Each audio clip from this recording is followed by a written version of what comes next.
जय करवा चौथ माता। स्वागत है आप सभी का एक बार फिर से। दोस्तों, कई वर्षों बाद एक दिव्य दुर्लभ संयोग में 2024 में करवा चौथ पड़ने जा रही है। दोस्तों, 2024 में करवा चौथ कब है और कब निकलेगा चांद, पूजा का शुभ मुहूर्त क्या होगा और सरगी के खाने का समय क्या है, सरगी के समय आपको क्या खाना है, कौन देता है सरगी, ये सब जानिए ज्योतिष के अनुसार। दोस्तों, भारत में हिंदू धर्म ग्रंथों और पौराणिक ग्रंथों और शास्त्रों के अनुसार हर महीने कोई न कोई उपवास, कोई न कोई पर्व, त्योहार या संस्कार आदि आता ही रहता है। लेकिन कार्तिक मास की शुक्ल पक्ष की चतुर्थी तिथि को जो व्रत किया जाता है, उसका सुहागिन महिलाओं के लिए बहुत ही उसका महत्व होता है। आज हम करवा चौथ को कपड़े से लेकर खाने तक की संपूर्ण जानकारी आपको देंगे। शास्त्रों के अनुसार जो प्रेमी जोड़े इस व्रत को रखते हैं तो उनमें एक दूसरे के लिए बहुत प्यार और सम्मान होता है। ये व्रत न सिर्फ पति की उम्र बढ़ाता है बल्कि ये प्यार को दोनों के बीच कई गुना बढ़ा देता है। ये व्रत ही नहीं होता अपितु इसमें प्रेम भी छुपा होता है। ये सच्चे प्रेम को दर्शाता है। दोनों के बीच ऐसा रिश्ता जुड़ जाता है मानो जैसे प्रकृति आपस में बातें कर रही हो। जैसे धरती और अंबर, सागर और नदी का मिलन होता है, वैसे ही करवा चौथ पर प्रेमी जोड़ों के लिए, पति पत्नी के लिए प्रेम समर्पण करने का दिन माना जाता है। ये व्रत दोनों को मिलकर करना चाहिए। यदि किसी कारण से पत्नी ना कर पाए तो पति को करना चाहिए। पत्नी यदि बीमार है तो पति को समर्पण हेतु पत्नी के लिए व्रत करना चाहिए। ऐसे में भगवान शिव और माता पार्वती बहुत अधिक प्रसन्न होते हैं और उस जो है जोड़े को अपना आशीर्वाद प्रदान करते हैं। दोस्तों, माना जाता है कि इसमें से जो है जीवन सुखद होता है, दोनों के बीच आपस में प्रेम बढ़ता है। हिंदू धर्म में आस्था रखने वाले लोग बड़े धूमधाम से इस त्योहार को मनाते हैं। उत्तर भारत में खासकर हरियाणा, पंजाब, राजस्थान, उत्तर प्रदेश, मध्य प्रदेश आदि राज्यों में बड़ी धूमधाम से ये त्योहार मनाया जाता है। दोस्तों, करवा चौथ में शाम ढलते ही सुहागिन चांद के दीदार के लिए बेताब हो जाती हैं। चांद निकलने के बाद घरों की छतों का नजारा तो देखने लायक ही होता है।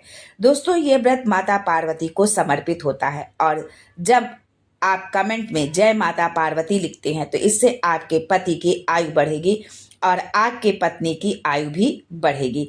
सारा दिन पति की लंबी उम्र के लिए व्रत रखने के बाद आसमान के चमकते चांद का दीदार कर अपने चांद के हाथों पानी पीकर और निवाला खाकर सुहागनें व्रत खोलती हैं। करवा चौथ का व्रत सूर्योदय से पहले 4 बजे से ही शुरू हो जाता है और रात को चंद्र दर्शन के बाद ही व्रत को खोला जाता है। इस दिन भगवान शिव, माता पार्वती और गणेश जी की पूजा की जाती है और करवा चौथ की कथा सुनी जाती है। मान्यता है कि 16 साल तक लगातार इस व्रत को किया जाता है। वैसे पत्नी अपने पति की लंबी आयु, सुख, समृद्धि के लिए आजीवन व्रत करती हैं। पति की दीर्घायु के लिए इससे श्रेष्ठ कोई व्रत नहीं होता है। दोस्तों, अब हम जानते हैं 2024 में करवा चौथ कब है और क्या शुभ मुहूर्त होगा। शुभ मुहूर्त में पूजा पाठ करने से पति पत्नी का प्यार कई गुना बढ़ जाता है। सभी देवी देवताओं का आशीर्वाद मिलता है। अब जानते हैं चांद निकलने का समय और मुहूर्त और तारीख क्या है। इस बार करवा चौथ 20 अक्टूबर को मनाया जाएगा।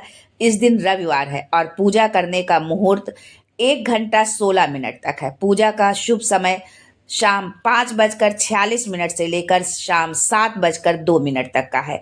चांद निकलने के समय शाम 7:54 पर है। इस समय से आप चंद्रमा को आप अर्घ दे सकती हैं। अलग अलग प्रदेश और शहर में चांद निकलने का समय कुछ आगे पीछे भी हो जाता है। व्रत के दिन चंद्रमा रोहिणी नक्षत्र में होगा। खास करवा चौथ पर सुहागनें जो है अब जाने अनजाने कुछ इस तरह के वस्त्र धारण करती हैं जिससे पति पर जो है भारी संकट आ सकता है। इसलिए करवा चौथ पर ऐसे कपड़े और ऐसी चुन्नी सर पर कभी न डालें जो है। दोस्तों, करवा चौथ बड़ी ही श्रद्धा के साथ मनाया जाता है और एक छोटी सी गलती हमें भारी पड़ जाती है। दोस्तों, अब जानते हैं कि करवा चौथ पर कौन सी गलती हमें नहीं करनी चाहिए। करवा चौथ के दिन अपने सुहाग की निशानी कभी दूसरी स्त्री को नहीं देना चाहिए। ये बहुत अशुभ माना जाता है। जैसे शादी का जोड़ा, माथे की बिंदिया, सिंदूर, मंगलसूत्र, पायल, पैरों की बिछिया, आपकी शादी की चुन्नी जो कि बहुत महत्व रखती है। ऐसे में 16 श्रृंगार में से कभी कोई भी चीज पराई स्त्री को नहीं देना चाहिए। शास्त्रों में इसे अच्छा नहीं माना जाता है, क्योंकि ये आपके पति की निशानी है। आप नया वस्त्र या नया श्रृंगार दे सकती हैं, पर आप अपना सामान कभी न दें।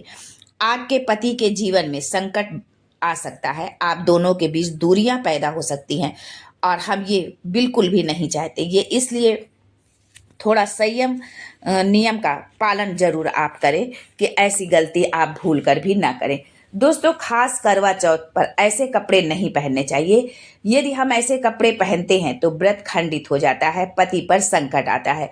दोस्तों, जब किसी की शादी होती है तो लाल जोड़ा पहनाया जाता है।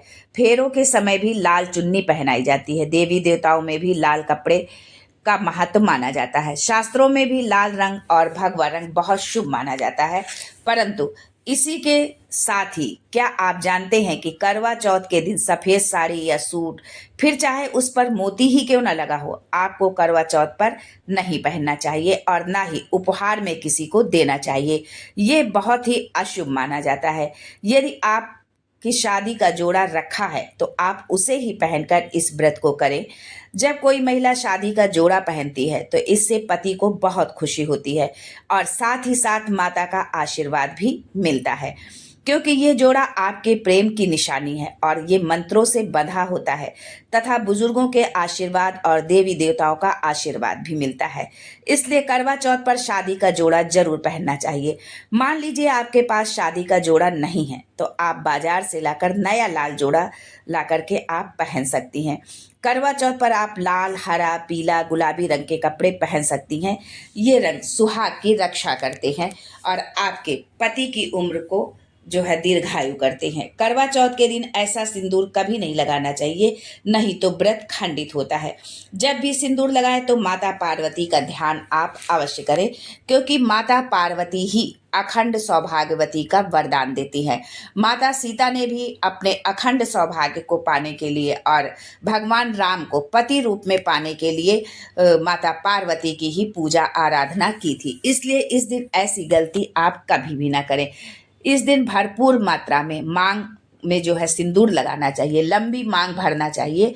यदि आप हल्का सा सिंदूर लगाती हैं तो आपके पति हमेशा परेशानियों से घिरे रहेंगे। आजकल अधिकतर आपने देखा होगा कि लोग फैशन में या तो सिंदूर लगाते ही नहीं हैं, और यदि लगाते हैं तो बहुत मांग में नहीं, माथे पर थोड़ा सा सिंदूर लगा लेती हैं। ये आपके पति के लिए शुभ नहीं होगा।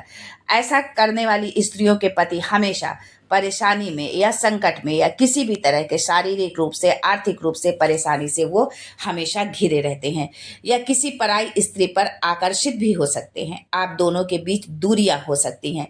सिंदूर की डिबिया अगर हाथों से गिर जाए तो ये भी शुभ नहीं होता है। अगर ऐसा हो जाए तो माता पार्वती को याद अवश्य करें, उनसे प्रार्थना करें कि वो आपके सुहाग को अखंड रखें। सुहागिन महिलाओं को अपना इस्तेमाल किया हुआ सिंदूर कभी किसी को नहीं देना चाहिए, क्योंकि ये आपके पति के प्यार की निशानी है। आज के लिए बस इतना ही। फिर मिलते हैं कुछ नया, कुछ दुर्लभ, कुछ अद्भुत लेकर आपके लिए। तब तक के लिए जय करवा चौथ माता and thanks for watching my video.